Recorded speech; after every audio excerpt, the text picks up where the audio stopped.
O hidden light, vibrant in every atom, O hidden light, shining in every creature, O hidden love, embracing all in oneness, may each who feels himself as one with thee know he is also one with every other.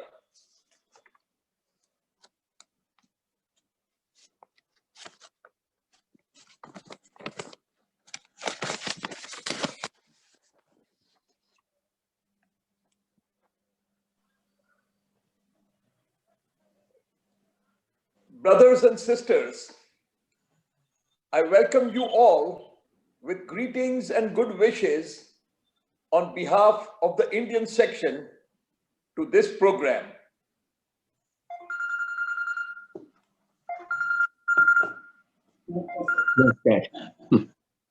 I'm sorry. It's Indian section.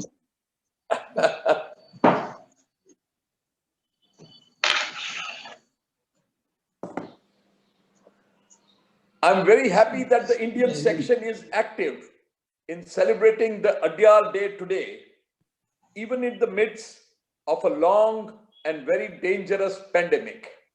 We have learned new ways of continuing with our work and celebrating the special days of the Theosophical Society. The e-platform is one such method that has been used. Brother Pradeep Mahapatra has mastered the art and science of conducting very regular meetings on the Zoom platform. He is the most popular person in organizing such meetings without ever self-promoting himself. He is now officially the coordinator of all Indian section activities that will take place on this platform. I thank him for giving his time and effort in doing this work for the Indian section. Today is the 17th February and we all celebrate it as Adyar Day. It is my privilege to review for ourselves the wonderful events that had occurred at Adyar during the early founding days and its importance for us as Theosophical Society members. Since then, Adyar has become for us something of a symbol of Theosophy, the esoteric philosophy, and a place where the influence of the outer and inner founders was stamped upon the movement. Adyar continues to be a special place for many of our members, with the serene beauty of its lush green trees and gardens, the brimming river in the north, the endlessly breaking Indian Ocean in the east, the majestic silence broken only by the chirping of the birds in the campus. It has become a sacred refuge for stray animals, weary travelers, and members desiring to understand more about Theosophy and our society.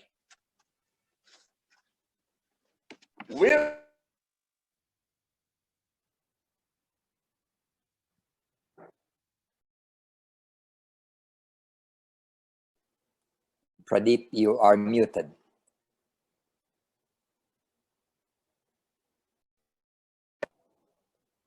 What was it that you last heard from me? Did you all hear when I mentioned about the original February 17 was known as the Olcott Day? Shall I start from there again? Yes. Okay. Originally, February 17 was known as Olcott Day, the day of the founders passing in 1907. Every year after that, members gathered at the place where Henry Still Olcott was cremated, saying a few words and offering flowers to the memorial built in his honor. By 1916, the tradition changed and became centered around the statue of HPB and Colonel Olcott that now stands in the headquarter hall at Adyar.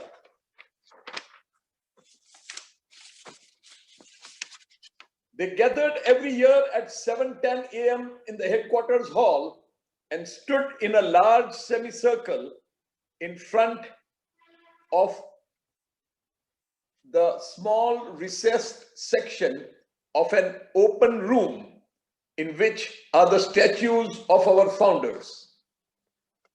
At 7:17 a.m., the time of Olcott's last breath, the president or a representative would speak, and then persons from various religions would speak.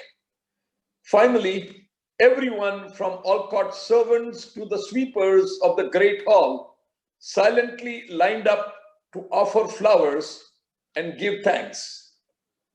This is, of course, what used to happen maybe 75 years back. The tradition continues even today. You may now ask as to how the Olcott Day became Adyar Day. The process began with Fritz Kunz, husband of American Section President Dora Kunz. When he returned to the US after an extended stay at Adyar, he conceived of the idea of the Adyar Fund in 1922 and formed the Adyar Committee to raise funds in the US for construction of the buildings at Adyar. The first Adyar Day was celebrated in USA 98 years ago on 17th February 1923. Annie Besant officially declared February 17 as Adyar Day in 1926. The importance of 17th February is not just for the day Henry Olcott passed away.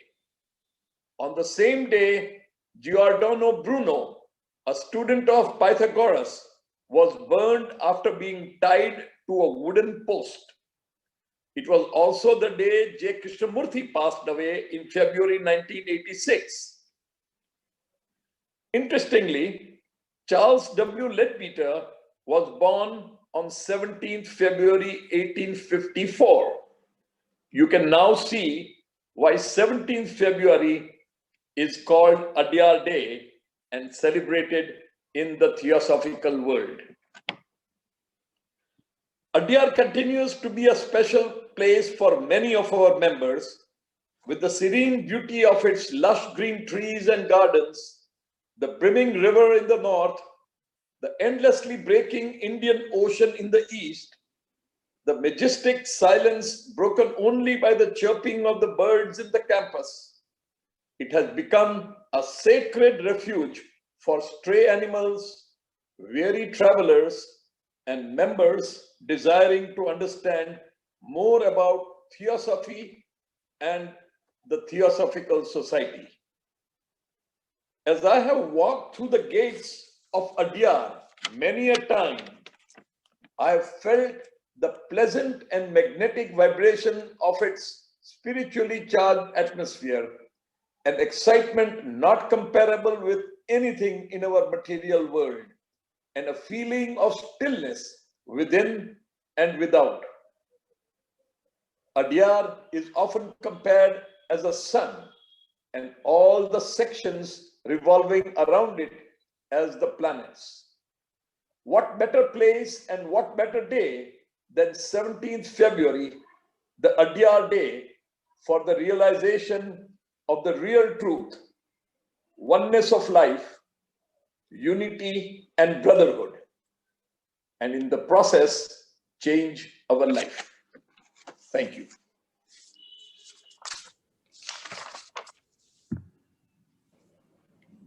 Thank you, Brother Gohil, for highlighting the importance of the day with all the significances. Our next speaker is Brother Vincent Houchin Jr. Brother Vic, as you all know, is the founder and chairman of the Golden Link Schools in the Philippines. He is the past president of both the Theosophical Society in the Philippines and the Indo-Pacific Federation of the TS. He is the author of The Process of Self-Transformation and Why Meditate, editor-in-chief of the Theosophical Digest, and also the associate editor of the Theosophical Encyclopedia. He has compiled, edited, and published the chronological edition of the Mahatma letters to AP Senate. And today, when he's here to speak on the topic, which is very, very relevant, Colin Olcott and the Mahatmas, I request Brother Vic to deliver his speech. Thank you very much, sister. Brother Pradeep Gohil and the officers of the Indian section, good evening to all of you. It's evening now here in the Philippines. And I'm honored to be part of your Adyar Day celebration today. And it is a significant day, as Brother Pradeep has explained. And it was indeed first called Olcott Day in honor of our first president. And that's the reason why I chose to speak first about Colonel Olcott and his relationship with the masters. Many of you are familiar already with the relationship of Colonel Olcott with the masters. But oftentimes, a lot of members may not be aware of other facets of his relationship with the Mahatmas during the early formative years of the Theosophical Society. So I chose to share with you and review with you some of these incidents in order to stress the pivotal role that Colonel Olcott played in the formation of the Theosophical Society and the molding of its future. I'll make use of slides and share with you some of these.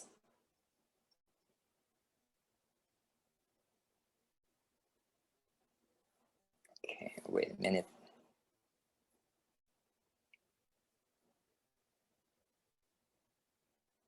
Okay.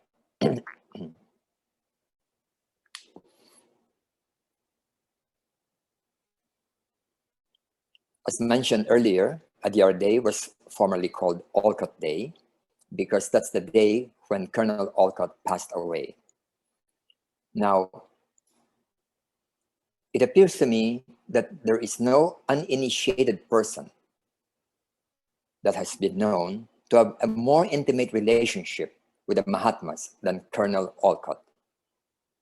Of course, Madame Blavatsky had a closer relationship, but she was an initiate. And according to the Mahatmas, Colonel Olcott was not yet an initiate. Let me just mention in passing something that all of you are aware of, that the hierarchy of adepts at the end of every century, the last quarter, undertakes an effort to help in the advancement of humanity. In the 19th century, they decided to launch a movement wherein, quote, the occult doctrine might gain an intellectual acceptance and the impulse given for a new cycle of occult research. Then the Mahatma K.H. explained how they went about doing that. The Mahatma K.H. said, casting about, we found in America the man to stand as leader, a man of great moral courage, unselfish, and having other good qualities. He was far from being the best, but he was the best one available. With him, we associated a woman of most exceptional and wonderful endowments. Combined with them, she had strong personal defects, but just as she was, there was no second to her living fit for the work. We sent her to America, brought them together, and the trial began.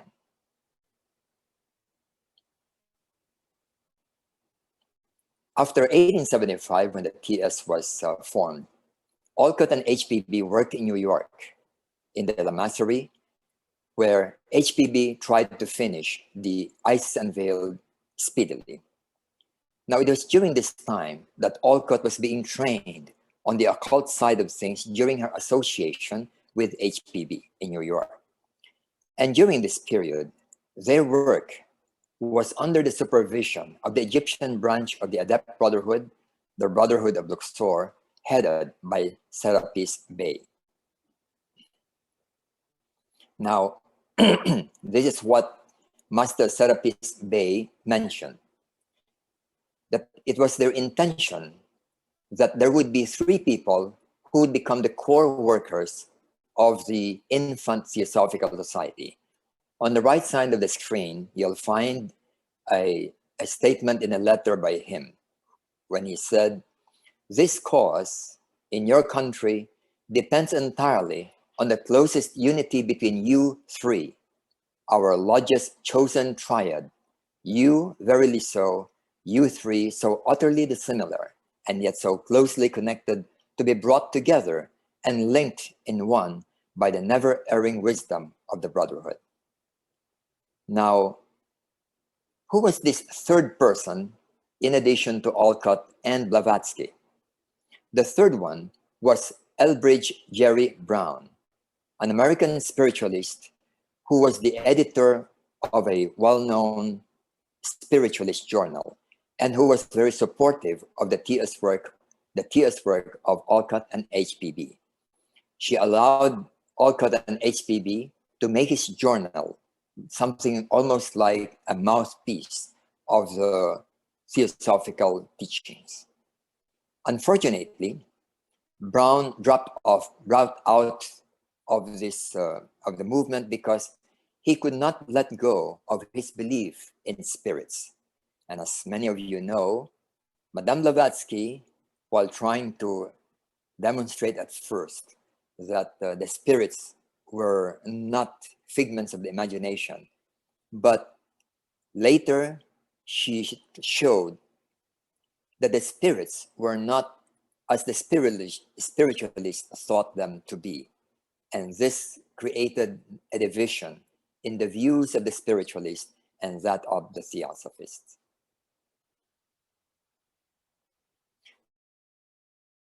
During his years with HPB in New York, Olcott was allowed to learn about the existence of the various branches of the Brotherhood, the Adept Brotherhood.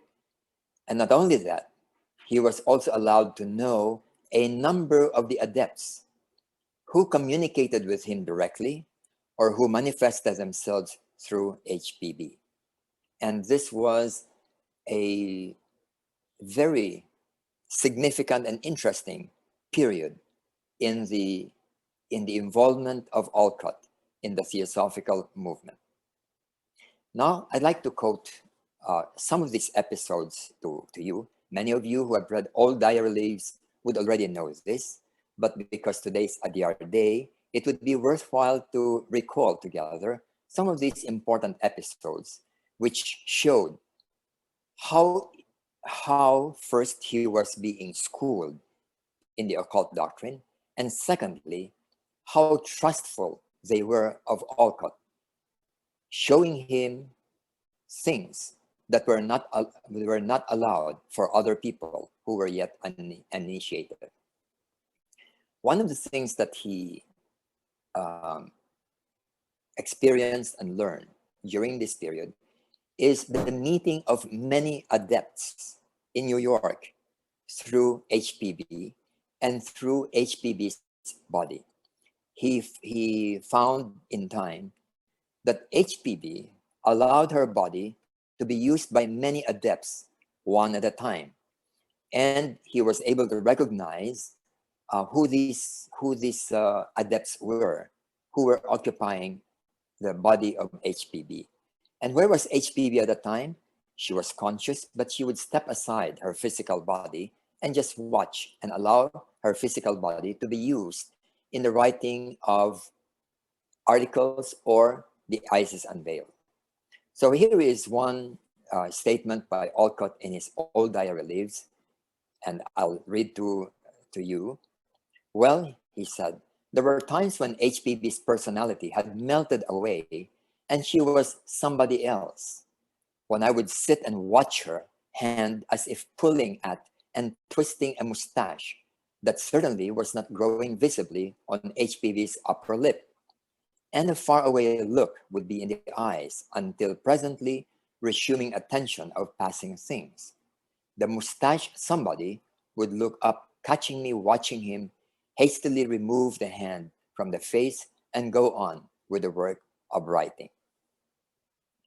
End of quote. Of course, this adept knew that Olcott was there and watching him, but they did not mind at all that Olcott was watching him through HPB's body.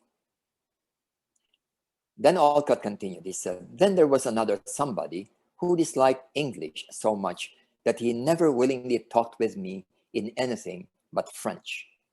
He had a fine artistic talent and a passionate fondness for mechanical invention.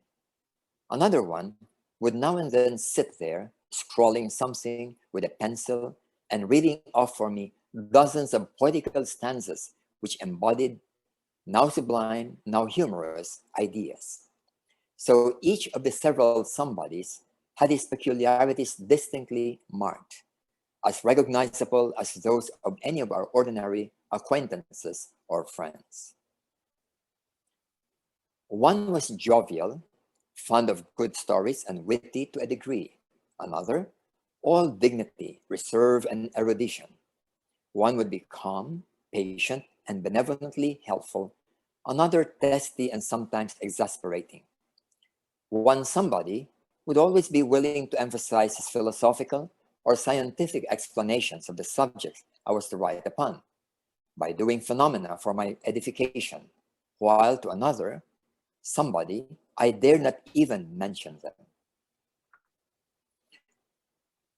Then he shares something about one particular adept who was from India.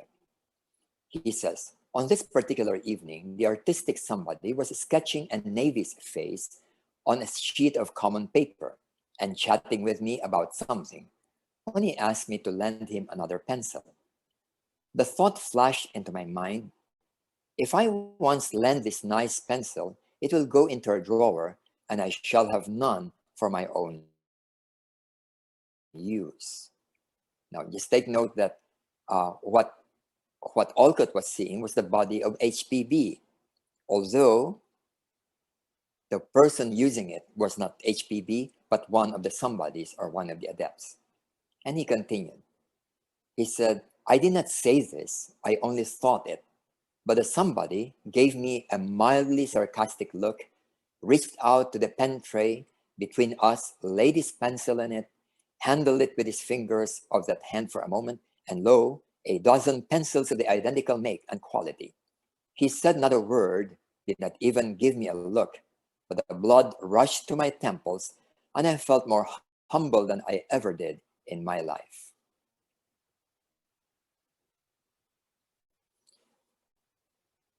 They would frequently give me a grave bow or a friendly, farewell nod when about to leave the room and give place to the next relief guard. And they would sometimes talk to me of each other as friends do about absent third parties, by which means I came to know bits of their personal histories. Now he talks about one particular adept whom he got to know quite well. He said, this was one of them for whom I had a most filial reverence. It was not alone for his profound learning, lofty character, and dignified demeanor, but also for his really paternal kindness and patience. It seemed as if he alone had read to the bottom of my heart and wished to bring out every little spiritual germ that lay there as a latent potentiality. He was, I was told, a South Indian personage of long spiritual experience, a teacher of teachers, still living among men ostensibly as the landed proprietor, yet known for what he was by nobody around him. I'll skip this one.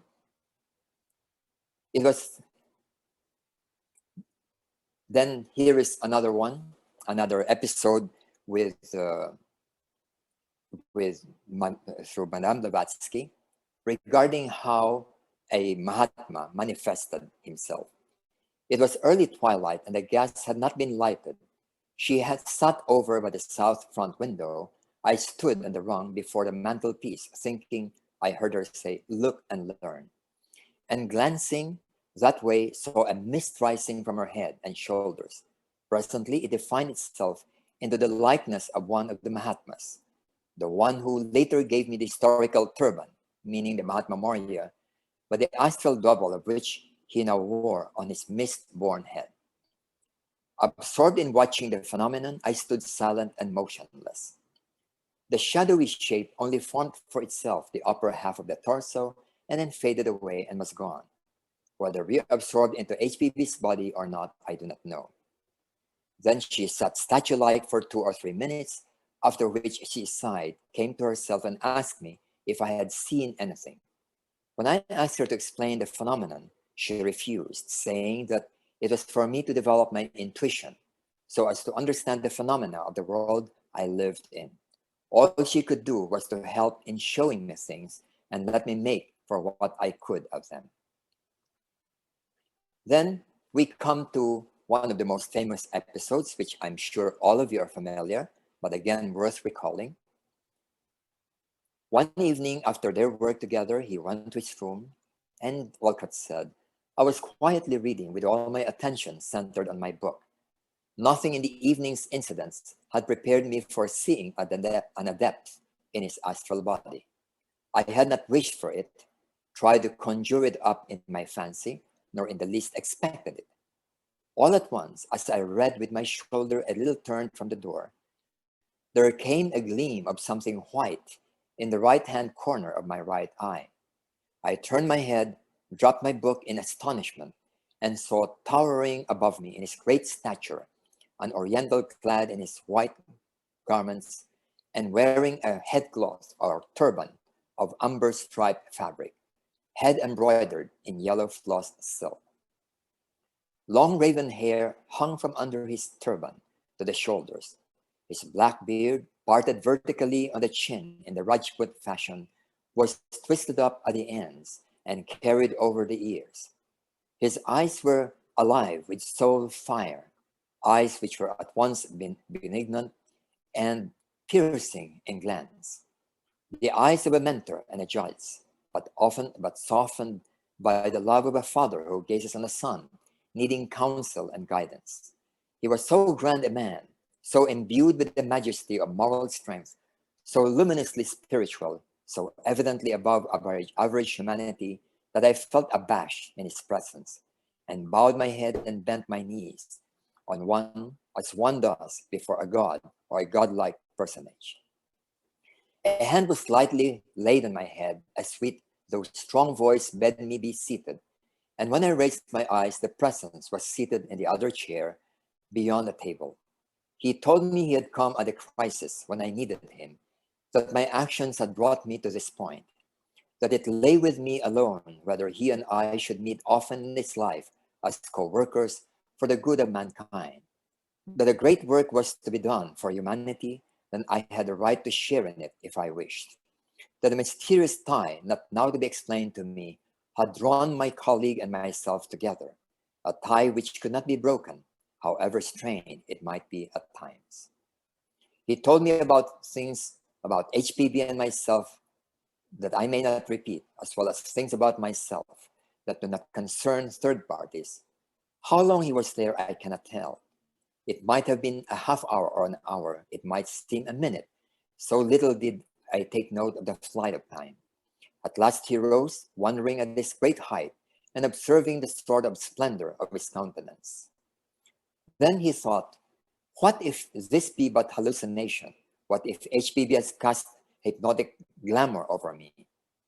And he wanted to have a tangible object to prove to me that he was really been there, something that I might handle after he's gone. The master smiled kindly as if reading my thought, untwisted a fetter from his head, benignantly saluted me in farewell, and was gone. His chair was empty. I was alone with my emotions. Not quite, though. not quite alone, for on the table lay the embroidered headcloth, a tangible and enduring proof that I had not been overlooked or psychically befooled, but had been face to face with one of the elder brothers of humanity, one of the masters of our dull race. And this is the turban cloth that we still have today in Adyar. So, now, what does Master KH say of Olcott? He says, "Him we can trust under all circumstances, and his faithful service is pledged to us, come well, come ill. My dear brother, my voice is the echo of impartial of justice. Where can we find an equal devotion? He is one who never questions, but obeys, who may make innumerable mistakes out of excessive zeal, but never is unwilling to repair his fault, even at the cost of the greatest self-humiliation, who esteems the sacrifice of comfort and even life something to be cheerfully risked whenever necessary, who will eat any food, even go without, sleep on any bed, work in any place, fraternize with any outcast, endure any privation for the cause." And one of the adepts said, "Whatever Henry Olcott's shortcomings, we are well pleased with and thank him. Let it be known to all what I think and now state under my own signature. Henry Olcott has served and followed his master to the last gasp with truth and loyalty." And he was visited a few weeks before his death, and 4 masters came to his deathbed and thanked him for his loyalty and his interest. And he was so overcome with joyful emotion, jumped from his bed and prostrated himself at their feet. During this period, Mrs. Besant as well as Marie Rusak seems to be present on this occasion. Colonel Olcott died on February 17, 1907, the day that we commemorate today as Adyar Day. We must not only remember him for having laid the solid foundations of the Theosophical Society for centuries to come, but to learn from his own devotion and dedication on how to work with and for the masters. Thank you and good evening.